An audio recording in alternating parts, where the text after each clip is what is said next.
പ്രണയം ചിലപ്പോൾ അത് ജീവിതം ധന്യമാക്കും.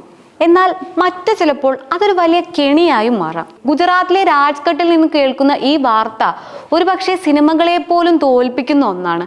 3 വർഷം സ്വന്തം ജീവനേക്കാൾ സ്നേഹിച്ച ഭാര്യ ഒടുവിൽ പുരുഷനാണെന്ന് തിരിച്ചറിഞ്ഞ നിമിഷം.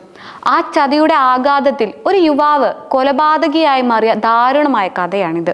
കഴിഞ്ഞ ജൂൺ 25-നാണ് രാജ്ഘട്ടിലെ റെയിൽവേ മതിലിന് സമീപം സ്ത്രീവേഷം ധരിച്ച നിലയിൽ ജീർണിച്ച ഒരു മൃതദേഹം കണ്ടെത്തുന്നത്. ആദ്യമൊക്കെ ഒരു സാധാരണ അപകടമാണെന്ന് കരുതിയ പോലീസിനെ ഞെട്ടിച്ചത് പോസ്റ്റ്മോർട്ടം റിപ്പോർട്ടായിരുന്നു. തലക്കേറ്റ ഗുരുതരമായ പരിക്കാണ് മരണകാരണമെന്ന് വ്യക്തമായതോടെ പോലീസ് അന്വേഷണം ഊർജിതമാക്കി. CCTV ദൃശ്യങ്ങളും രഹസ്യ വിവരങ്ങളും പിന്തുടർന്ന പോലീസ് ഒടുവിൽ 20-കാരനായ പീയൂഷ് കുമാർ ഗർവാർ എന്ന യുവാവിലേക്ക് എത്തിച്ചേരുകയായിരുന്നു. ചോദ്യം ചെയ്യലിൽ പീയൂഷ് തുറന്നു പറഞ്ഞത് വിശ്വസിക്കാൻ കഴിയാത്ത ചതിയുടെ കഥ തന്നെയായിരുന്നു. വർഷങ്ങൾക്ക് മുൻപ് ഫേസ്ബുക്കിൽ നിഷയായും ഇൻസ്റ്റഗ്രാമിൽ പൂനമായും പീയൂഷിന്റെ ജീവിതത്തിലേക്ക് കടന്നു വന്നതാണ് ചന്ദൻ കുമാർ എന്ന 22-കാരൻ. സോഷ്യൽ മീഡിയയിലെ സൗഹൃദം പിന്നീട് പ്രണയമായി മാറി. താൻ പ്രണയിക്കുന്നത് ഒരു പെൺകുട്ടിയെ അല്ല എന്ന് അയാൾ ചിന്തിക്കുക പോലും ചെയ്തില്ല.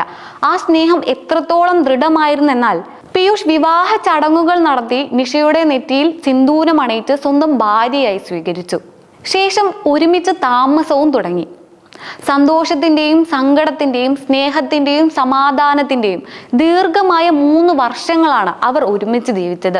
എന്നാൽ ശാരീരിക ബന്ധങ്ങളിൽ നിന്ന് ഒഴിവാകാനായി മതപരമായ വ്രതങ്ങളുടെയും ആചാരങ്ങളുടെയും കഥ പറഞ്ഞ് നിഷ പീയൂഷിനെ വിശ്വസിപ്പിച്ചു പോന്നു. പക്ഷേ അതിൽ പീയൂഷ് യാതൊരുവിധ പരാതികളും പറഞ്ഞതുമില്ല. എന്നാൽ വിധി കാത്തുവെച്ച ആ സത്യം പുറത്തു വന്നത് വളരെ അപ്രതീക്ഷിതമായിരുന്നു. ഒരു ദിവസം തൻ്റെ പ്രിയപ്പെട്ടവൾ താടി ക്ഷൗരം ചെയ്യുന്നത് പീയൂഷ് നേരിട്ട് കാണാനിടയായി. താൻ 3 വർഷം നെഞ്ചിലേറ്റിയ തൻ്റെ ഭാര്യ ഒരു പുരുഷനാണെന്ന തിരിച്ചറിവ് പീയൂഷിനെ മാനസികമായി തളർത്തി കളഞ്ഞിരിക്കാം. ഒരേ ലിംഗത്തിൽപ്പെട്ടവർ തമ്മിലുള്ള പ്രണയം ലക്ഷ്യം വെച്ച് ചന്ദൻ ബോധപൂർവം തന്നെ ചതിക്കുകയായിരുന്നു എന്ന് പീയൂഷ് തിരിച്ചറിഞ്ഞു. അവിടെ നിന്നും തുടങ്ങിയ വഴക്കുകൾ ഒടുവിൽ ചെന്ന് അവസാനിച്ചത് വലിയൊരു ദുരന്തത്തിലാണ്. പീയൂഷ് ജോലി തേടിപ്പോയ രാജ്കോട്ടിലെ ഫാക്ടറിയിലും ചന്ദൻ പിന്തുടർന്നെത്തിയിരുന്നു.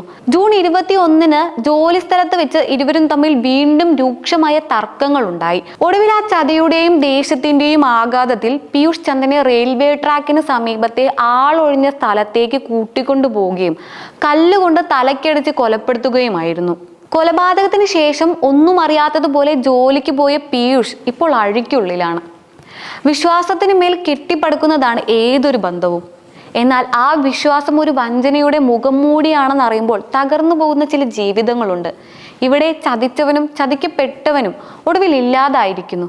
ഒരാൾ മണ്ണിലേക്കും മറ്റൊരാൾ ജയിലിന്റെ ഇരുട്ടിലേക്കും.